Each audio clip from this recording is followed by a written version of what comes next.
April! O Greg, anong ginagawa mo dyan? Punta ka ba ng church? Oo. Teka, hinintay mo ba ako? Oo, para sabay na sana tayo pupunta. Ayos lang. Oo naman. Tara.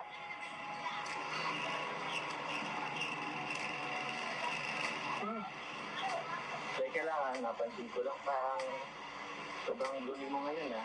O ba, maliit na bagay. Hmm? Parang mas maganda ka ngayon. Ngayon lang? Hindi, actually, lagi naman eh. Pero, iba yung ganda mo ngayon eh. Napapaganda ka ba para sa akin? O hindi ah, alam mo naman lagi-lagi akong maganda. Oo naman. Lagi naman talaga. Kaya nga, parang lagi naman ako nahulog sa'yo. Loko ka talaga. Bakit? Siya nga pala. May gusto kong ibigay sa'yo. Ano? Dahil hanapin ko pa eh. Ito. Sorpresa. Chocolate? Oo. Paano mo nalaman?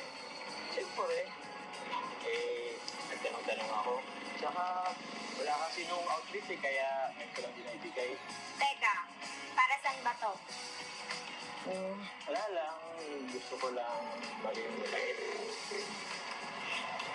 Bakit? Teka, ibigay ko lang sa'yo. Akin na yung kamay mo.